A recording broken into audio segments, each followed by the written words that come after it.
ये हाथनीकुंड बैराज से निकलकर 295 किलोमीटर के सफर को तय करके और चूरू के हाशियावास में जो बड़ा जलाशय बनेगा वहां तक ये पानी पहुंचेगा। 34,102 करोड़ की ये परियोजना ये शेखावाटी के लिए उसकी तकदीर और तस्वीर को बदलने वाला काम होगा। आज जिस यमुना जल समझौते के एमओयू के बारे में चर्चा चल रही है, तो मेरा एक प्रश्न है कि इस एमओयू के ड्राफ्ट की कॉपी आदरणीय भजनलाल जी जनता के सामने लाएं, विपक्ष के सामने लाएं, ताकि हम देख सकें कि इस एमओए में लिखा क्या गया है। क्योंकि पिछली बार जब 17 फरवरी 2024 को एमओयू किया गया था, वो भी लोकसभा चुनाव तक दबाकर रखा गया था ताकि जनता को सच्चाई नहीं पता लग जाए। क्योंकि उसमें ये लिखवा दिया गया था कि हरियाणा पहले अपने हिस्से का 24,000 क्यूसेक पानी काम में लेगा और उसके बाद राजस्थान को बचा हुआ पानी देगा।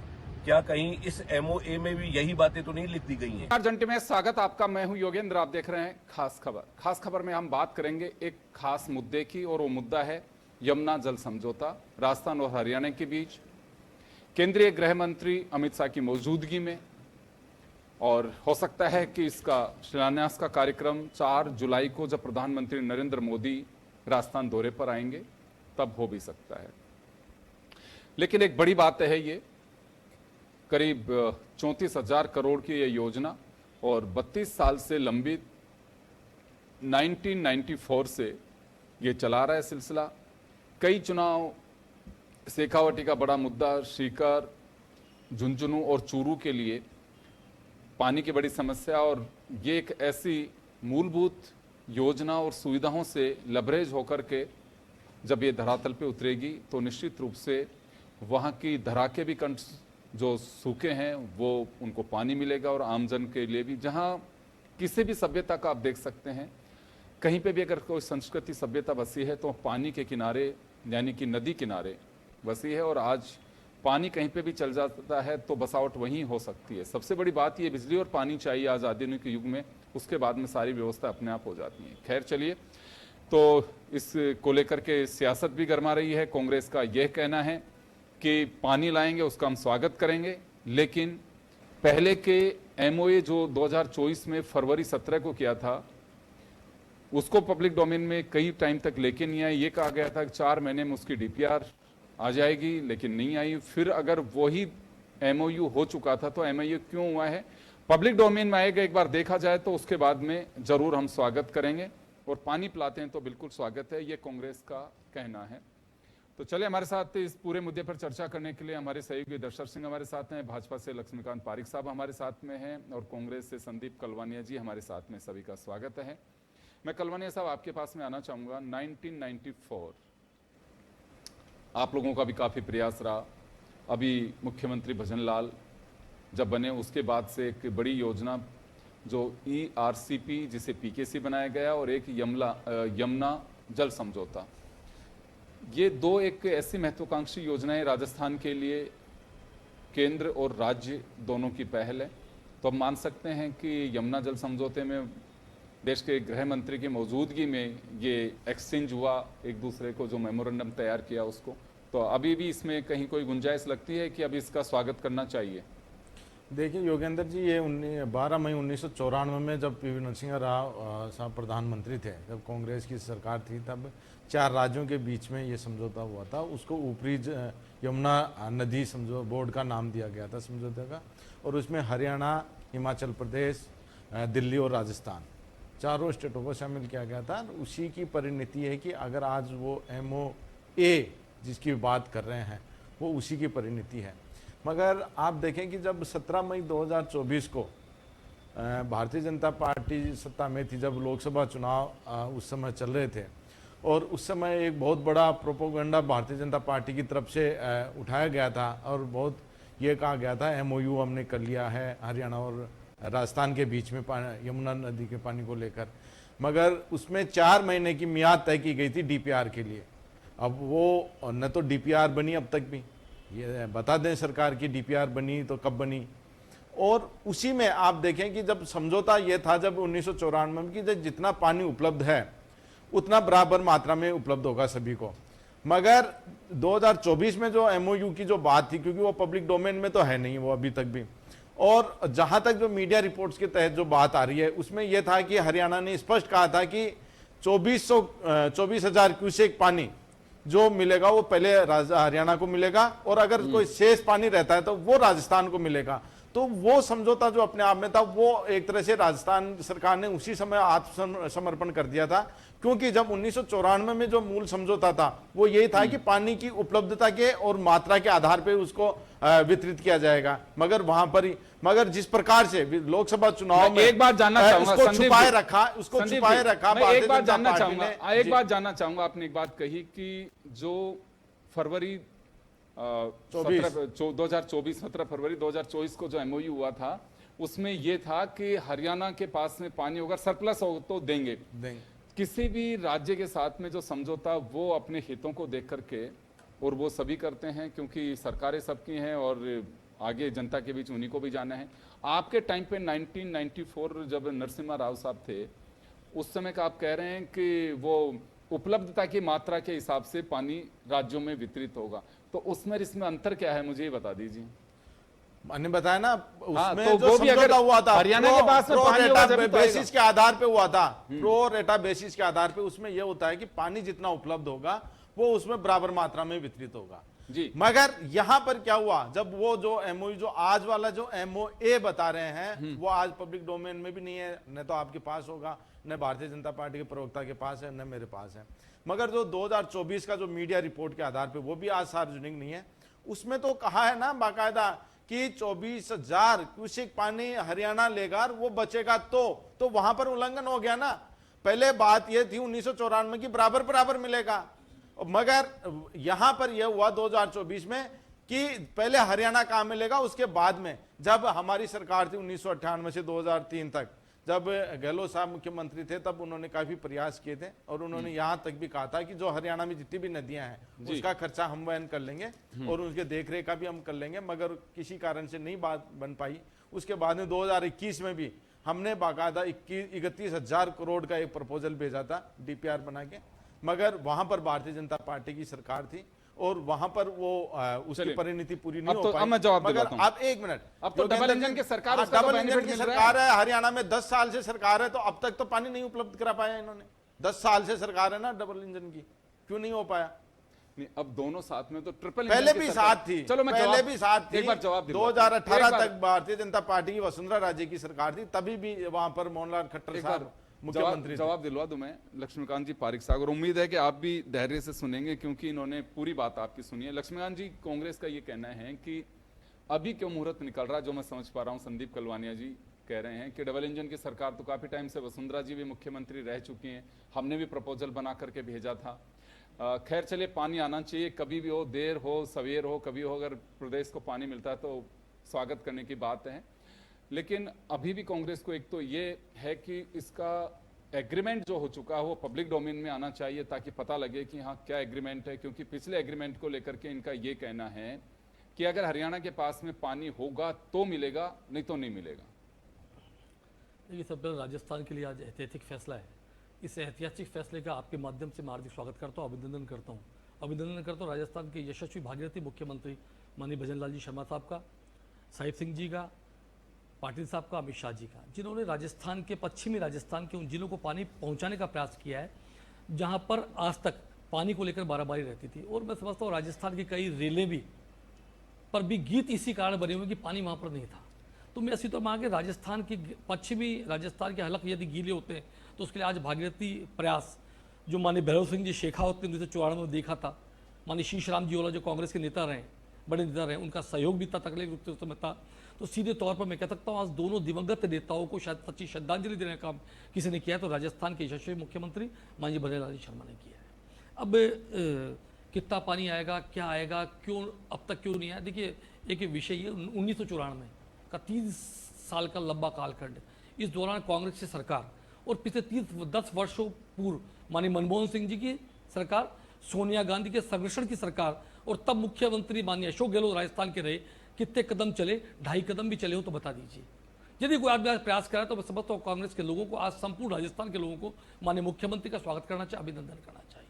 अब मेरे पूछ रहे थे आपकी कितना पानी मिलेगा। देखिए आज बिल्कुल निश्चित रूप से आज जो प्रेस वार्ता हुई माननीय साहिब सिंह जी ने कहा, उन्होंने नायब सिंह जी ने किस प्रकार कहा कि राजस्थान को उसके हिस्से का 577 एम पानी राजस्थान को मिलेगा। अब ये और पाइपलाइन के जरिए पानी आएगा जिससे वेस्टेज भी नहीं होगा। 295 किलोमीटर लंबी पाइपलाइन डलेगी, 3200 करोड़ रुपए उसके लिए भूमि के लिए आवंटन के लिए इसमें खर्च होंगे। तो कुल मिलाकर आज प्रोजेक्ट की लागत तो कहाँ निविदाएं हो गई है, क्या काम हो चुका है, सब कुछ आज बताने का प्रयास सरकार ने अपनी ओर से किया है। तो मैं समझता हूँ जिस प्रकार का कांग्रेस के लोग आज ये कह रहे हैं, मैं समझता हूँ आज राजस्थान के सभी लोगों को खुले दिल से माननीय मुख्यमंत्री का स्वागत करना चाहिए था, अभिनंदन करना चाहिए था कि एक ऐतिहासिक काम राजस्थान की यशस्वी मुख्यमंत्री ने किया है, न कि प्रश्न खड़ा करने का काम करना चाहिए था। आपने कहा कि माननीय अशोक गहलोत जी ने भी कुछ काम करने का प्रयास किया था। अशोक गहलोत जी ने डीपीआर जो बने तकनीकी खामियों के कारण निरस्त हो गई, उस डीपीआर को देखने की आवश्यकता भी महसूस नहीं हो पाई। आज जिस प्रकार की बात की जा रही है, एक डीपीआर को बनाकर उस समय यह भी तय नहीं हो पा रहा था कि आप कैनाल के माध्यम पानी लाएंगे, पाइपलाइन के माध्यम से पानी लाएंगे। आज सरकार ने तय कर लिया कि भाई 295 किलोमीटर पाइपलाइन डलेगी, उसमें कितना हिस्सा राजस्थान में आएगा, कितना हिस्सा कहां पर आएगा, चूरू में कितना चूरू तक पानी पहुंचेगा। तो मेरा बसी तरफ मानना है कि आने वाले समय में पश्चिमी राजस्थान के जो सूखे हलक थे उनको गीला करने का, उन कंठों को पानी पहुंचाने का काम कोई कर रहा है तो राजस्थान के यशस्वी मुख्यमंत्री ने किया है। साथ में केंद्र की सरकार ने, माननीय मोदी जी ने, माननीय अमित शाह जी ने, माननीय पाटिल साहब ने और माननीय साहिब सिंह जी ने इसमें जिस प्रकार सहयोग किया है, निश्चित रूप से उन दोनों ये सब लोग साधुवाद के पात्र हैं। और राजस्थान की जनता को इस बात की खुशी है कि 94 से लेकर अब तक का एक कालखंड 30 वर्षों का रहा। 30 वर्षों बाद इस योजना की शुरुआत तो होने जा रही है। ये शुरुआत निश्चित रूप से आगामी 2 से 3 वर्षों में संपूर्ण रूप से धरातल पर उतर जाएगी, ये बात भी तय है। तो मैं इसी तौर पर माना कि राजस्थान में आने वाले समय में, पूर्वी राजस्थान में राम सेतु जल परियोजना के माध्यम से, पश्चिमी राजस्थान में यमुना जल समझौते के माध्यम से राजस्थान के प्यासे कंठों को गीला करने का, उन्हें पोषित करने का काम कोई कर रहा है तो भजन लाल जी कर रहे हैं। चलिए दर्शक, आपके पास में आना चाहूँगा। वाकई 30-32 साल पुरानी योजना अभी सिरे चढ़ती है, पानी मिलता है तो बड़ी बात होगी। लेकिन स्थानीय लोगों से बात हुई है, उनका तो क्या कहना है, और अब इस पे राजनीति अभी भी लग रही कहीं होगी या सियासत के बिना तो ये काम चलने वाला नहीं है? देखिए, निश्चित तौर पे ये जो पूरा इलाका है शेखावाटी का इलाका है, खास तौर पे 3 जिले इसमें आते हैं यमुना जल समझौते से, जिनका सीधा लिंक इस वक्त जुड़ा है।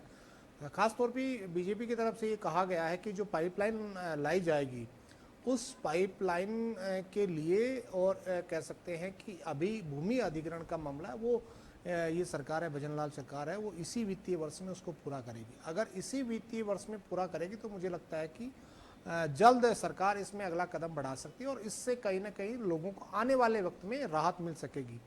लेकिन ये कह पाना कि इतना जल्दी ये काम होगा ये बहुत मुश्किल है, क्योंकि ये लंबा प्रोजेक्ट है, 33,000 करोड़ से ज़्यादा का प्रोजेक्ट है। तो निश्चित तौर पे सरकार के लिए या कह सकते हैं वहाँ के लोगों के लिए ये बहुत बड़ी बात हो सकती है कि शेखावाटी के खास तौर पे सीकर, चूरू, झुंझुनू ये 3 जिले आते हैं जहाँ पर कई तहसीलें ऐसी है जहाँ पर पानी का अभाव देखा गया। लंबे समय से लोग वहाँ टैंकर के जरिए पानी मंगवाते हैं, पीते हैं। निश्चित तौर पे सरकार की तरफ से जो प्रयास किया गया निश्चित तौर पे ऐतिहासिक है। लेकिन दूसरी बड़ी बात ये भी है कि एमओए जो आज हुआ है हरियाणा के साथ, उसका ड्राफ्ट जब तक सामने नहीं आता तब तक आप उसमें प्लस माइनस नहीं कर सकते। जब ड्राफ्ट आपके सामने आएगा तब देखा जाएगा कि सरकार के पास पानी उपलब्धता हरियाणा सरकार के पास कितनी है, कितना वो देगी जो उस ड्राफ्ट में अंकित होगा, और कितना वो फ्लड की बात कर रही है। क्योंकि बीच में ये भी बात सामने आई थी जब एमओयू की बात आएगी 2024 में, जब लोकसभा इलेक्शन चल रहे थे, उस वक्त ये दावा किया गया था सरकार की तरफ से कि राजस्थान को इतना पानी दिया जाएगा। लेकिन उसके बाद मीडिया रिपोर्ट्स के मुताबिक जो एक एमओयू की कॉपी या जो बातें कही गई उसको इंगित करते हुए कहा गया कि फ्लड का जब अगर पानी ज़्यादा होगा तो राजस्थान को पानी मिलेगा। उसके बाद कांग्रेस की तरफ से लगातार सवाल उठाए गए थे और नीमका थाना में तो पूर्व मुख्यमंत्री गहलोत ने यहाँ तक कहा था कि अगर नीमका थाना के लोगों को आप पानी पिला देंगे यमुना का तो मैं आपको बधाई दूंगा। ये मैं मुख्यमंत्री को कहना चाहता हूँ। आज वही बात राजेंद्र राठौड़ की तरफ से बीजेपी मुख्यालय में कही गई और कहा गया कि वो समय आ गया है कि भजनलाल शर्मा जी ने वो काम कर दिया। आप एयरपोर्ट पर कल सुबह 9 बजे पहुंचे और मुख्यमंत्री भजनलाल शर्मा का आप स्वागत करें। ये अशोक गहलोत जी के लिए कहा। लेकिन कांग्रेस का ये तर्क है कि अशोक गहलोत ने नीमका थाना के अंदर ये कहा था कि ये पानी आ जाएगा तब आपको हम कह सकते हैं कि आपको धन्यवाद देंगे। अभी तक तो पानी नहीं आया। ये कांग्रेस का आरोप है कि पानी अभी आया नहीं, न ड्राफ्ट क्लियर हुआ, न हमारे सामने आया, न मीडिया रिपोर्ट्स में वो ड्राफ्ट है जो आज साइन हुआ। तो ऐसे में हमें उस पर कहीं ना कहीं दिक्कत है, हमें उसमें संशय है। ये कांग्रेस का आरोप है, लेकिन बीजेपी का ये मानना है कि निश्चित तौर पे राजस्थान के लिए ऐतिहासिक दिन आज का है। दर्शक, इसमें कुछ चीजें क्लियर की है जो अभी मुख्यमंत्री की यहाँ से जानकारी मिली है। अभी उसमें कहा गया है कि 295 किलोमीटर लंबी एक लाइन रहेगी, जिससे वाटर लाइन जो हरियाणा के हथनीकुंड जो बैराज है वहां से चूरू तक वो पहुंचेगी। चूरू में ये नायब सिंह सैनी ने भी अपनी ओर से कहा है कि वर्षा के पानी को पाइपलाइन के जरिए हथनीकुंड बैराज से राजस्थान तक लाया जाएगा, जिसका पेयजल के रूप में उपयोग किया जा सकेगा। और दूसरी तरफ ये भी एक इसमें 295 किलोमीटर पर सहमति बनी है। 34,102 करोड़ की योजना होगी और पहले पानी जो पाइपलाइन से डाला जाएगा वो चूरू जिले के हसियावास में डाला जाएगा, जहां एक बड़ा जलाशय बनेगा। तो मुझे लगता है कि कुछ चीज़ें इसमें क्लियर हैं। इन्होंने सड़क का भी उसमें दिया है और कृत्रिम जो जलाशय बनेंगे वो भी है। हरियाणा का अलाइनमेंट जो पाइपलाइन का, उस पर सैद्धांतिक स्वीकृति की भी इसमें बात कही है। ये अभी मुख्यमंत्री के यहाँ से संदीप जी मिला है कि ये इसका जो मजमून है वो ये है। पूरा एग्रीमेंट जो है वो पब्लिक डोमेन में आएगा तब होगा, लेकिन ये मुख्यमंत्री के रूप के यहाँ से अधिकृत रूप से जो जारी किया हुआ प्रेस नोट है, मैं उसकी बात आपको बता रहा हूँ। तो कई चीज़ें आपको नहीं लगता है कि इसमें होंगी। देखिए, इसमें ये भी दिया हुआ है, परियोजना के अंतर्गत 3 भूमिगत पाइपलाइनें, निरीक्षण सड़क, कृत्रिम जलाशय और आधुनिक जल प्रबंध प्रणाली विकसित की जाएगी। राजस्थान सरकार द्वारा परियोजना की विस्तृत परियोजना प्रतिवेदन की DPR तैयार कर केंद्रीय जल आयोग को भेजी जा चुकी है। यानी कि DPR भेजी जा चुकी है। अब आपका संदेह यह है कि भेजी जा चुकी है तो इसको पब्लिक डोमेन में लाना चाहिए, ये कहीं चूक मान रहे हैं आप? भारतीय जनता पार्टी जनता को भ्रमित करने के लिए और जुमलेबाजी करने में इन्होंने महारत हासिल कर रखी है। कोई भी बात स्पष्ट कभी भी नहीं होती। हम अभी भी कह रहे हैं, मांग कर रहे हैं कि जब 17 फरवरी 2024 को जो MOU हुआ था और उसमें जो जो बातें इन्होंने मीडिया रिपोर्ट में जो बताई गई थी, जिस प्रकार से आज आप बता रहे हैं, उस समय भी यही दावे किए गए थे, बड़े बड़े दावे किए गए थे, मगर वो आज तक पब्लिक डोमेन में नहीं है। और जब तक कोई बात पब्लिक डोमेन में नहीं हो और ऑथेंटिक नहीं हो तो उस पे उसके गुना भाग करना बहुत ही बड़ा मुश्किल है। लेकिन सरकारी प्रेस नोट पे क्या कहेंगे? सरकारी प्रेस नोट जो जारी किया मुख्यमंत्री, मैं बता रहा हूँ ना, 2024 में भी यही कहा था। मैं तो अभी भी पूछ रहा हूँ भारतीय जनता पार्टी के प्रवक्ता से, अब पूछ रहा हूँ कि क्या 4 महीने में आपने DPR बनाने की बात कही थी उस समय 2024 में लोकसभा चुनाव चल रहे थे, तो क्या वो बन गई? क्या आप उपलब्ध करा दे? अभी तुरंत ही उपलब्ध करा दे? भाई ये रही, आप झूठ बोल रहे हो।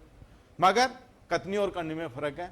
अगर कोई डॉक्यूमेंट है तो पब्लिक डोमेन में क्यों नहीं? अगर नियत साफ है तो पब्लिक डोमेन में क्यों नहीं होना चाहिए? पब्लिक के सामने होना चाहिए। बड़े बड़े वादे तो किए जाते हैं मगर वादों पर कोई धरातल पे कोई काम नहीं होता दिख रहा। निश्चित रूप से अगर पानी आएगा तो स्वागत होगा, मगर पानी किस प्रकार आएगा, कैसे आएगा, कैसे नहीं आएगा, ये पहले भी बातें की गई थी, बड़े बड़े वादे किए थे, सिर्फ वे वादे ही बन के रह जाते हैं। हमने भी 2021 में भेजा था प्रपोजल, मगर जब वहाँ पर भारतीय जनता पार्टी की सरकार थी तो वो उनको रास नहीं आया, वो राजनीति के हत्थे चढ़ गया। निश्चित रूप से अगर पानी पिलाया जाएगा तो हमारे चलिए, मैं मुख्यमंत्री उन्होंने स्पष्ट कहा है कि अगर नीम का दाना को पानी पिलाया जाएगा तो, ये नहीं कि साइन हो जाएंगे तो नहीं था, पानी आ जाएगा, पानी पिला दिया जाएगा तो स्वागत किया जाएगा। उसके लिए तो आपको थोड़ा कांग्रेस तो अभी भी, कांग्रेस तो अगर पानी पिलाया जाता है अगर शेखावाटी को तो उसमें स्वागत करती है और जो भी योगदान होगा उसमें सहयोग भी करेगी। चलिए, यही बात तो वो अपेक्षा कर रहे हैं आपसे, ऐसे कि आप तो मदद करिएगा उसमें। लेकिन चलिए, अभी एक मैं बात करूं, एक छोटा सा सवाल हो रहा है। देखिए, आप लोगों को लग रहा है कि योजना आप लोगों की रही, आपका काफी इसमें फॉलो किया, आप लोगों का मानना है ये प्रदेश की योजना है, सरकार किसी की भी रही। मैं तो कहूंगा कि सफर तय करने में 32 साल का टाइम लगा, चलिए देर से ही सही, लेकिन अब ये सिरे चढ़ती नजर आ रही है। तो अभी अगर पब्लिक डोमेन में इसका DPR बनेगी, वो भी बन चुकी, जो दावा किया गया इसमें वो बन चुकी और जा चुकी है। मैं यहाँ एक लक्ष्मण जी एक बात जरूर जानना चाहूंगा, DPR बन भी गई जो प्रेस नोट में कहा गया और एग्रीमेंट अब हुआ है, तो फिर DPR तो उसी के आधार पे बनी होगी। देखिए, DPR एक सिस्टम है जिसको हम फॉलो करते हैं। DPR के माध्यम से परियोजना का माध्यम और परियोजना का रास्ता और परियोजना की क्रियान्विति तय होती है उसके हिसाब से डीपीआर बनाकर भेजी जा चुकी है। माननीय मुख्यमंत्री जी के यहाँ प्रेस नोट के माध्यम से इस बात को इंगित कर दिया गया है। देखिए ये कि जो एग्रीमेंट है ये अलग चीज़ है, डीपीआर का एक सिस्टम अपने आप में अलग होता है। डीपीआर परियोजना का संपूर्ण खाका होता है, जो कि सम्मानीय बताते हैं माननीय गहलोत साहब ने भी परियोजना डीपीआर बनाकर भेज दी थी। तो डीपीआर बनाकर भेजा जाना और एमओए होना दोनों में फर्क होता है। डीपीआर बनाकर भेज सकते हैं, उसमें तकनीकी खामियां नहीं होनी चाहिए। तकनीकी खामियां होती है डीपीआर लौटा दी जाती है और एमओए नहीं हो पाता सी तौर पर। तो जिस प्रकार का संबंधित रूप से क्या ये सब चीज़ डीपीआर में तय हो पाती कि कहाँ से पाइपलाइन के माध्यम से आएगा, जलाशय माध्यम से, खुली कैनाल के माध्यम से आएगा, ये सब चीज़ डीपीआर के माध्यम से तय हो सकती है। तो और कितना खर्च आएगा, कितना क्या इस पर असर पड़ने वाला है, क्या सब चीज़ें डीपीआर के माध्यम से हो पाती है। एमओए के अंदर इन सब चीज़ों को खुलासा हो जाता है कि ये पाइपलाइन कितने माध्यम से आएगी, कहाँ कहाँ से होकर के आएगी, कितनी ज़मीन इसमें समाप्त होगी, कितने उस पर खर्चा होगा, ये सब चीज़ें एमओए के अंदर निश्चित खुल करके सामने आ जाती है। तो ये तो धैर्य रखिए। कांग्रेस के प्रवक्ताओं से और राजस्थान के कांग्रेस के नेताओं से अनुरोध करूँगा कि विद्वान व्यक्ति का एक गुण होता है, वो होता है धैर्य रखना। धैर्य रखिए, पब्लिक डोमेन में चीज आ जाएगी, सामने आपके सबके आ जाएगी। थोड़ा धैर्य तो बनाकर रखिए। 32 वर्षों की यात्रा, एक मिनट में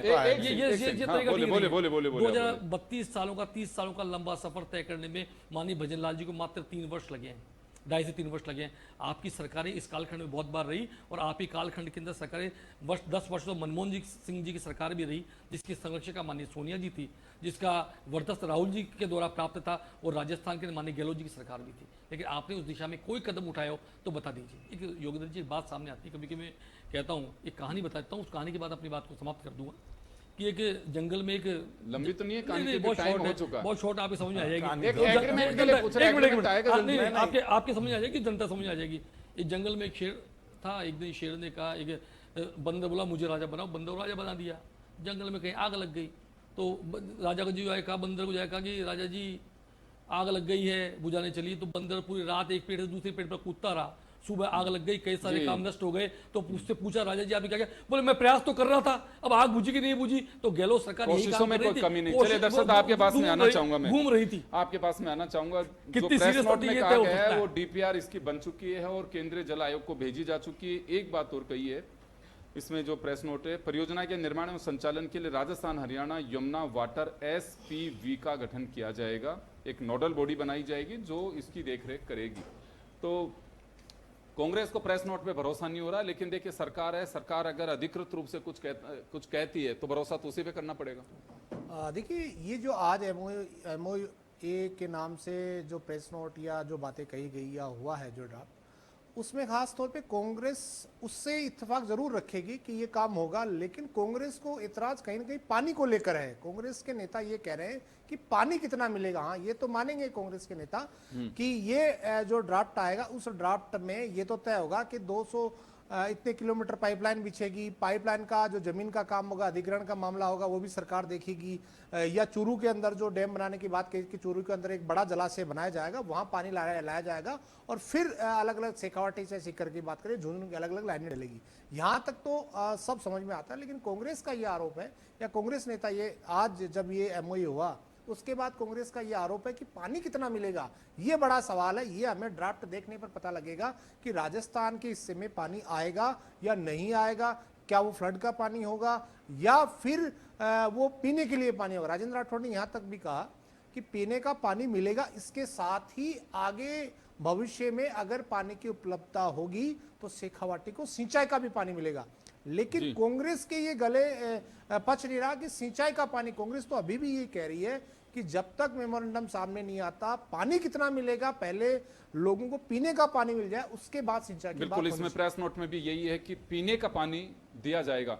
तो चलिए, खैर ये बहस नई भी नहीं है और आखिरी भी नहीं है, ये तो चलता रहेगा सिलसिला। क्योंकि विपक्ष का कहना है कि पहले भी मांग करते रहे हैं कि इसका मेमोरेंडम जो है वो एक बार पब्लिक डोमेन में आना चाहिए। कितना पानी मिलेगा, किस मद में मिलेगा, कैसे मिलेगा। खैर, सरकार का काम अपनी तरीके से करना है, विपक्ष का काम आरोप लगाने का है। कोई बड़ी बात और नई बात नहीं है। लेकिन फिलहाल मैं आपको सुनाना चाहूँगा, मुख्यमंत्री भजन लाल जब बजट सत्र चल रहा था तो उस दरमियान जवाब दे रहे थे वो बजट बहस का, तो उस दौरान उन्होंने शेखावाटी के लिए वहाँ बैठे विपक्ष के विधायकों से क्या कुछ कहा, आइए सुनते हैं। और मैं पहले भी कहा, आज भी कह रहा हूँ, इन शेखावाटी वालों को पानी में ही पिलाऊंगा, आपको चिंता मत करिए। पानी आएगा, पानी आएगा। आप क्यों ले रहे हैं? आप तो ERCP आ रही है, आप तो उसका आनंद लीजिए।